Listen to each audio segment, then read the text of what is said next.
E aí, terceirão, tudo bem? Bom, dando continuidade às nossas aulas sobre água, né? A gente chegou a falar sobre bacia hidrográfica, as águas continentais, né? E aí a gente vai dando continuidade a esse assunto, numa questão mais específica, né? Que seria no território brasileiro. A gente vai de uma maneira ampla e a gente vai ver dentro do nosso território. Bom, primeiro a gente tem que recordar o que é bacia hidrográfica, né? A definição de bacia hidrográfica corresponde a uma área drenada por um rio principal e seus afluentes e subafluentes. Eu, particularmente, só uso afluente. Né? O subafluente seria um afluente que vem de um afluente, o que acaba sendo, de qualquer maneira, considerado um afluente. Mas existe esse termo só para vocês terem noção que ele existe. Bom, então uma bacia hidrográfica ela sempre vai ter um rio principal e os seus afluentes. Como isso, professor? Bom, aqui a gente tem um mapa de todas as bacias que acontecem no território brasileiro. Então a gente tem aqui, vamos pegar o São Francisco, que é a mais fácil. Você tem um rio principal, que é chamado de Rio São Francisco, e os afluentes, perdão. Essas linhas aqui seriam afluentes do rio principal, ou seja, rios que se formaram a partir de um rio principal. Então essa é a configuração de uma bacia hidrográfica. Bom, a topografia do terreno é responsável pela drenagem da água, além de ser responsável por delimitar as bacias, ou seja, as partes mais altas do relevo determinam para onde as águas da chuva irão escoar. É aquela questão que a gente viu semana passada, né? O relevo ele vai influenciar no formato da sua bacia. Ou seja, se ela vai ter quedas longas, se ela vai ter quedas baixas, né? Como é a questão de cascatas, das cachoeiras, que no geral vem aí de uma queda longa, né? Ela nasce num morro, no morro não, perdão, numa montanha, numa elevação, e aí você tem aquela queda e aí vai formando o caminho do rio, né? O que a gente viu que seria o curso do rio. O Brasil é um país privilegiado quando o assunto é disponibilidade de água doce. 14% das reservas mundiais de água doce estão no território brasileiro. De acordo com o Instituto Brasileiro de Geografia e Estatística, o IBGE, e o Conselho Nacional de Recursos Hídricos, CNRH, o país possui 12 bacias hidrográficas que estão distribuídas por todo o território nacional. Veja a localização no mapa e as principais características de cada uma delas. Bom, primeiro, o Brasil é um país super privilegiado, né? A maior quantidade de água doce do mundo que um país consegue absorver tá no Brasil. Como assim? O Brasil tem 14% de água no seu território. Outros países têm 7, 8, 2, 3, né? Então, o Brasil é o país que mais tem água doce no mundo, no mundo. Por isso que eu, particularmente, acho um absurdo você ter que pagar por água no Brasil. Isso é uma coisa que eu assim, sempre questionei muito. Porque água doce aqui, a gente está longe de acabar. E aí eu tô falando Brasil no nível geral. Não tô falando, pessoal, mas aqui no meu bairro falta água, é óbvio, né? Na mina, faltou água ali na mina. Carmari, Luz de Lemos passou por uma região, uma fase de falta d'água muito grande. Mas eu tô falando de nível Brasil, né? Por exemplo, para a água doce acabar aqui nessa região, na Amazônica, misericórdia, assim. É muita água que tem que utilizar. Porque a maior bacia hidrográfica, né? Aqui a gente tem todas as bacias hidrográficas, cada uma dessas cores corresponde a uma bacia. E a Amazônia simplesmente é a maior bacia hidrográfica que a gente tem no Brasil. Então, para essa água doce daqui acabar, meu amigo, assim, é um absurdo de utilização que você tem que ter. É claro que eu não estou falando que a partir disso vamos esbanjar, que a água no mundo não vai acabar, o professor falou que a água no Brasil não acaba. Não, acaba sim, né? Principalmente na nossa região, que é uma região super industrializada, uma concentração populacional muito grande. Tudo isso faz um uso da demanda de água muito grande, né? Eu estou falando em algumas regiões, especificamente a região amazônica, acabar com água doce aqui é um grande trabalho. Mas não que isso não possa acontecer, claro que pode. Até porque tem vários fatores que podem influenciar nisso, né? Por exemplo, poluição do rio. O rio vai estar ali com água, porém com uma água poluída que você não consegue usufruir, tá? Então a gente tem aqui bacia amazônica, bacia Tocantins-Araguaia, bacia do Paraguai. Ué, professor, bacia do Paraguai no Brasil? É, né? Essa bacia que entra em território paraguaio. Então por isso que ela é chamada de bacia do Paraguai. tá? Começa no Brasil, mas vai até o Paraguai.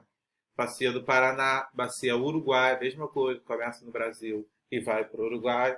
Atlântico Sul, nossa bacia, Atlântico Sudeste, Atlântico Leste, São Francisco, que é a principal bacia do Nordeste, Atlântico Nordeste Oriental, esse NE é de Nordeste Oriental, bacia da Parnaíba e a bacia do Atlântico Nordeste Ocidental. Então essas são as bacias hidrográficas do nosso território.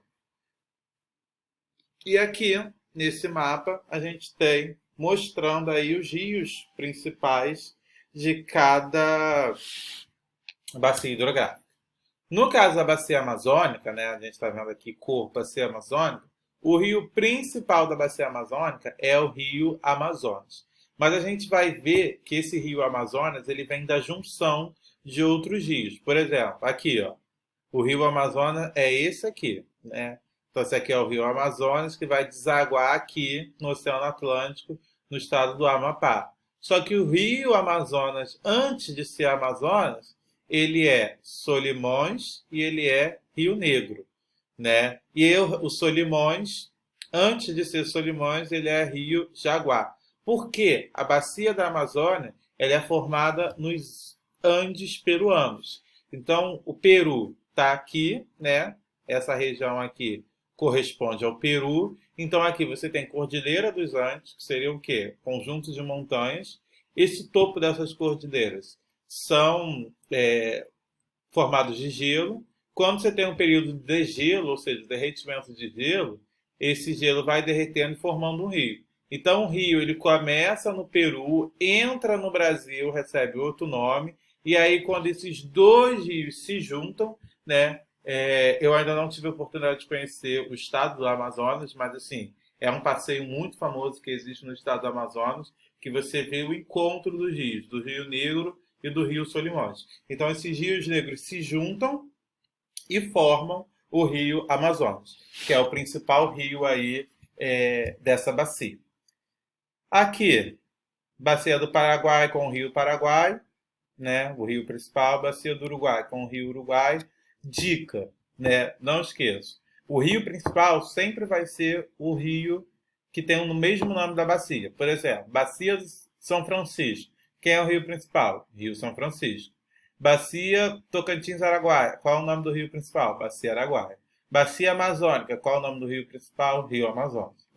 Então não esqueçam isso. Então aqui ele destaca para você com cores aonde que pega, né, cada estado, aonde que cada bacia passa em cada estado, né? Então a gente tem aqui o nosso estado, bacia amazônica pegando tudo isso, bacia do São Francisco, que é a principal do Nordeste, a gente vai ver, porém ela não começa no Nordeste, ela está começando aqui no MG, que a gente viu que aí é Minas Gerais. Bom, o que compõe uma bacia? O que toda bacia tem? Bom, toda bacia tem alguns elementos. A nascente, que a gente viu, que é onde o rio nasce. O rio principal. Como que eu identifico o rio principal aqui, professor? Cada uma dessas linhas são rios. Como é que você vai saber quem é o rio principal? O maior rio da bacia. Então, só você ver. Aqui eu tenho várias linhas. Mas quem é o maior rio que tem aqui? O Rio Amazonas. Que confunde, né? Porque ele é Solimões, mas depois virou Amazonas.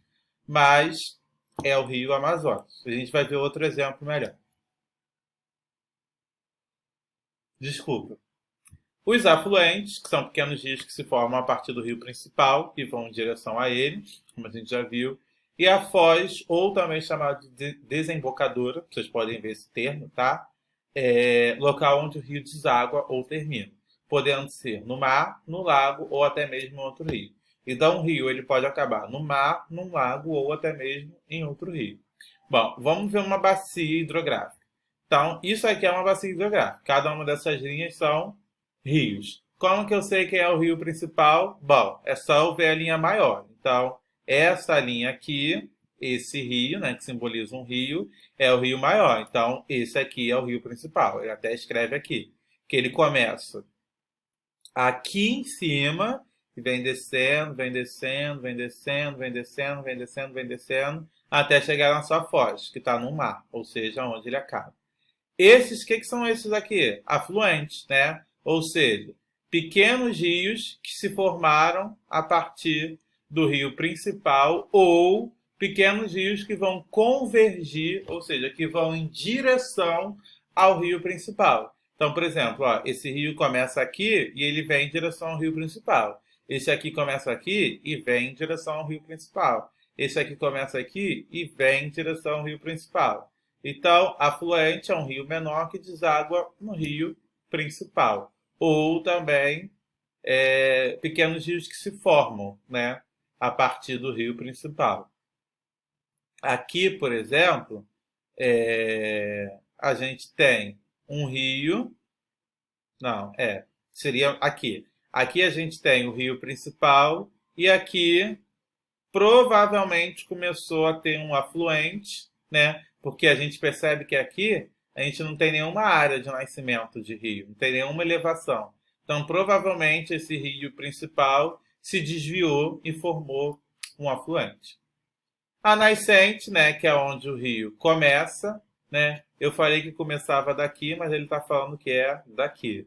Então, ele diz que o rio principal começa aqui, na nascente, e vem até o final.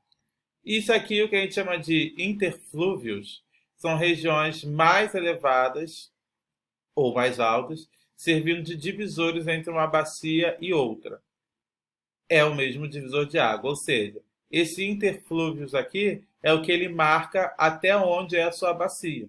Então, a área da sua bacia é justamente esse pedaço aqui sendo marcado pelos interflúvios, tá?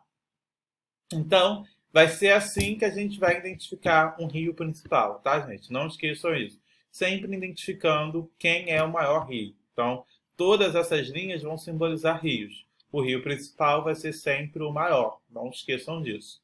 Bom, feito isso, a gente tem aqui só 3 exercícios Tolite na aula de hoje, tá? Que vocês vão precisar copiar algumas coisinhas. Esse desenho aqui é muito importante, então tá aqui, ó, copiar esse desenho no caderno. Você vai copiar esse material e na semana que vem a gente vai dar continuidade sobre as características de cada bacia hidrográfica que a gente tem no Brasil. Tudo bem? Então, boa aula. Qualquer dúvida, estamos aí. E, como diz na Itália, andrà tutto bene.